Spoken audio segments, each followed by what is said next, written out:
Hello everyone, this is Mansi from eWithHappy.in। आज हम अपनी बिहाइव बुक का एक चैप्टर स्टार्ट कर रहे हैं जिसका नेम है रीच फॉर दी टॉप। सो यहाँ पे आप देखोगे इस स्टोरी को उन्होंने दो पार्ट्स में डिवाइड कर रखे हैं। बेसिकली दो अलग अलग पर्सनालिटीज की ये स्टोरी है। सो पार्ट 1 में जिनके बारे में हम बात करेंगे वो है Santosh Yadav. So Santosh Yadav is the first women जिन्होंने माउंट एवरेस्ट को 2 बार क्लाइंब किया। तो इनकी चाइल्डहुड कैसी थी, स्टडीज वगैरह इन्होंने कैसे करी और जो इनका माउंटेनियरिंग है वो कैसे स्टार्ट हुआ, वो सब हम स्टोरी में पढ़ेंगे। So as you can see यहाँ पे मैंने आपके लिए नोट्स प्रिपेयर किए हैं ताकि आप कुछ भी मिस आउट ना करो। सो बिगिन करते हैं। सबसे पहले she was born in Joniyawas, Rewari district in Haryana. Haryana में एक रेवाड़ी डिस्ट्रिक्ट है जिसका नेम जोनीवास है, वहां पे वो पैदा हुई थी। अब बताते हैं कि जिस सोसाइटी में वो पैदा हुई थी वहां पे जैसे पहले की बहुत ज्यादा ऑर्थोडॉक्स होते थे जिसमें बेटा पैदा होता था उसको हम बहुत सेलिब्रेट करते थे और बेटी पैदा होने को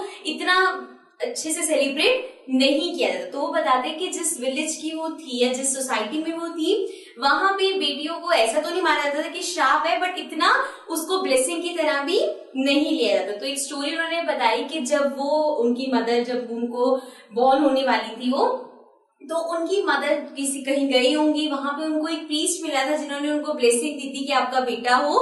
बट उनकी दादी ने उस टाइम बोला कि नहीं नहीं, हमें बेटा नहीं चाहिए, हमें बेटी चाहिए। तो ये चीज सबके लिए बहुत शॉकिंग थी बिकॉज मोस्टली ऐसा होता है कि सब लोग बेटे के लिए ही प्रे करते थे। तो वहां पे उन्होंने बताया कि एक्चुअली में उनके ऑलरेडी 5 बेटे थे। मीन्स संतोष यादव के ऑलरेडी 5 बड़े भाई थे। तो इसीलिए वो लोग चाहते थे कि उनकी अब एक बेटी हो। एंड देन प्रीस्ट ने जैसा उन्होंने कहा वैसा आशीर्वाद दे दिया और बाकी जो होना होता है वो होता ही है। सो इसलिए वहां पे फिर उनके पास संतोष यादव पैदा हुई। सो उनके उनसे बड़े 5 भाई और हैं, राइट नाउ।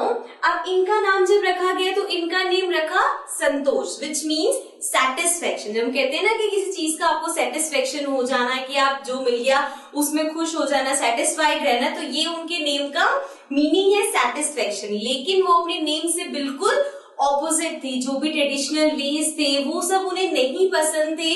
जैसे उनकी एज की जो बाकी लड़कियां थी वो जो ट्रेडिशनल एथनिक कपड़े होते हैं वैसे पहनती थी, बट उन्हें शॉर्ट्स पहनना पसंद था।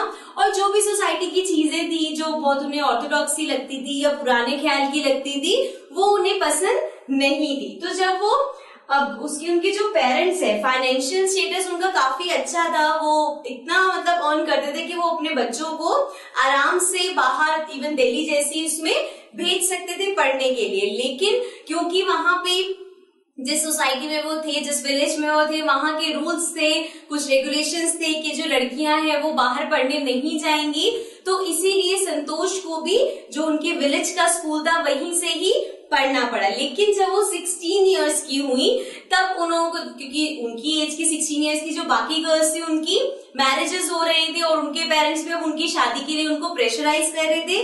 लेकिन संतोष बहुत कॉन्फिडेंट थी और उन्होंने ये बोल दिया था कि जब तक मेरी एजुकेशन अच्छे से जितना मैं चाहती हूँ वो कंप्लीट नहीं होगा मैं शादी नहीं करूंगी। एंड देन वो घर छोड़ के चली गई एंड उन्होंने दिल्ली में जाके एडमिशन ले लिया। जब वो एडमिशन करवा के वापस आई तो उनके पेरेंट्स ने बोला कि हम तुम्हारी फीस नहीं भरेंगे। तो वो कहती है ठीक है, अगर बहुत पोलाइटली उनको बोलती है कि अगर आप मेरी फीस नहीं भी भरोगे तो मैं खुद पार्ट टाइम जॉब करके अर्न करके अपनी फीस खुद भरूंगी। बाद में लेकिन उनके पेरेंट्स मान जाते हैं, फिर उन्होंने उसको सपोर्ट किया एंड धीरे धीरे जब वो अच्छा परफॉर्म कर रही थी, पढ़ाई कर रही थी, अब जो उनका डिजायर था कि उनको और पढ़ना है, इस डिजायर को उनके पेरेंट्स भी, स्पेशली उनके जो फादर है वो सपोर्ट करने लगे थे। वो समझने लगे थे कि जो उनकी बेटी के डिजायर्स हैं वो उनको पूरा करेंगे। तो उसके बाद दिल्ली में जब उन्होंने अपनी हाई स्कूल एजुकेशन कंप्लीट करी तो उसके बाद कॉलेज के लिए वो जयपुर चली गई। वहां पे महारानी कॉलेज में उन्होंने एडमिशन लिया और वो रहती थी वहीं पे, कस्तूरबा हॉस्टल था जहाँ पे वो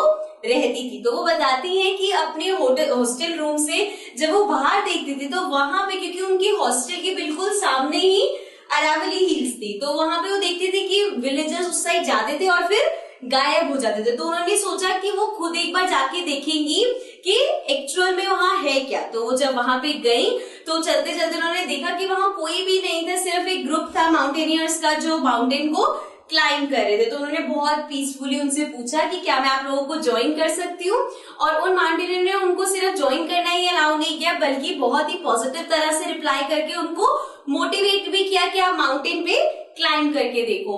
सो उस दिन के बाद से उन्होंने कभी मुड़ के नहीं देखा और उनको पता चला कि उनको इसमें बहुत ज्यादा इंटरेस्ट है। और जब उन्हें लगा कि हाँ मुझे ये चीज करनी है, तो उन्होंने उत्तरकाशी का एक इंस्टीट्यूट है, नेहरू इंस्टीट्यूट ऑफ माउंटेनियरिंग, वहां पे जाके अपने आप को एनरोल कर लिया। वहां पे जाके उन्होंने अपना एडमिशन करवा लिया।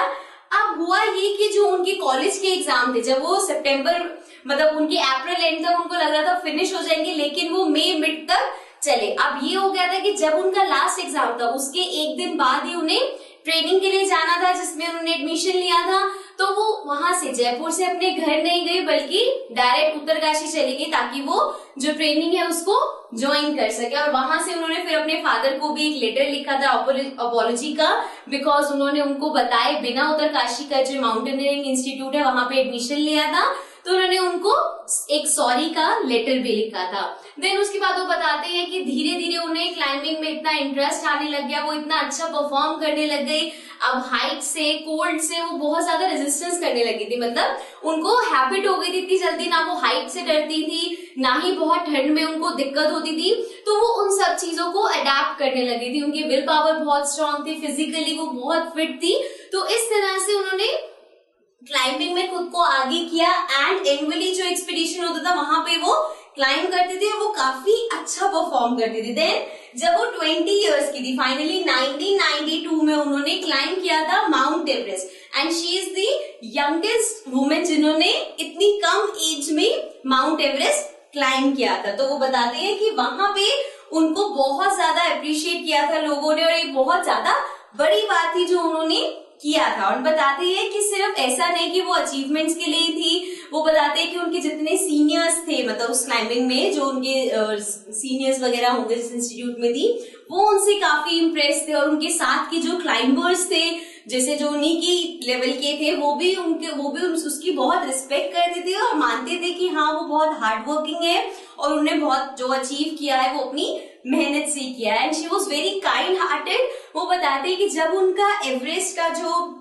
मिशन था, वहां पे उन्होंने एक पर्सन है जिसकी हेल्प करी थी, वो मतलब मरने की हालत में थे, तो उन्होंने बहुत हेल्प करी थी, लेकिन अनफॉर्चुनेटली वो उनकी जान नहीं बचा पाई थी। बट ऐसे ही एक और थे मोहन सिंह, जिनको वहां पे ऊपर जाके अगेन वो भी उसी सिचुएशन में थे।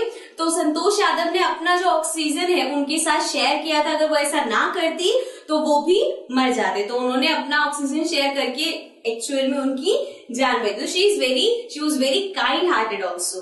देन वो बताते हैं कि धीरे धीरे आगे चलते हुए उनका इंडो नेपालीज वुमेन एक्सपीडिशन में वो एक मेंबर बन गई थी।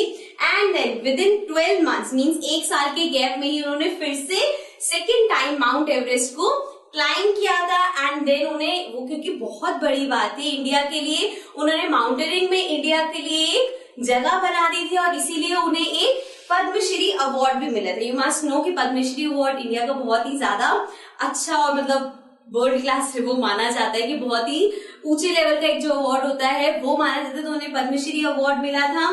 एंड वो बताते हैं वहां पे जब उन्होंने स्पीच दी तो उन्होंने बताया था कि जब वो टॉप पे पहुंच गई थी तब वो जो फीलिंग है वो रियलाइज होने में उनको काफी टाइम लगा था कि एक्चुअल में ये चीज हो रही है। फिर वो बताते हैं कि जब उन्होंने वो ट्राई कलर निकाल के वहां पे लगाया था, आपने देखा होगा माउंटेनियरिंग में जो भी जाता है या जिस भी टॉप पे जाता है तो वो अपनी कंट्री का फ्लैग वहां पे लगाते हैं। तो वो बताते हैं कि जब वो फ्लैग हवा में झूल रहा था तो वो उनको बहुत ही प्राउड फील हो रहा था। She was feeling very proud as an Indian. So उन्होंने वो अपनी फीलिंग्स को एक्सप्रेस करती है कि उन्हें इतना खुशी हुई, इतना अच्छा लगा। एंड देन वो बताती है also she has brought down 500 kgs of garbage from, अब जितने भी माउंटेन्स वो चढ़ती थी तो वो क्योंकि एनवायरमेंट से बहुत प्यार करती थी तो रास्ते में वापस आते हुए जितना भी वहां गार्बेज होता था तो वो उसको कलेक्ट कर लेती थी। तो वो बताती है अब तक अराउंड 500 kgs ऑफ गार्बेज उन्होंने हिमालय से कलेक्ट किया है। Okay, so this was her story. She was the, as you know, जैसे मैंने स्टार्टिंग में बताया था, she was the youngest women and जिन्होंने ये ट्वाइस माउंट एवरेस्ट को क्लाइंब किया है। सो आई होप अब आपको इनकी स्टोरी समझ आ गई होगी। इसमें जो जो छोटी छोटी बातें बताई थी मैंने वो सब आपसे डिस्कस कर ली हैं। सो इसके जो भी क्वेश्चन आंसर है आप आराम से आप अटेम्प्ट कर पाओगे। So that's it from my side. अभी आते हैं हम स्टोरी के पार्ट 2 पे।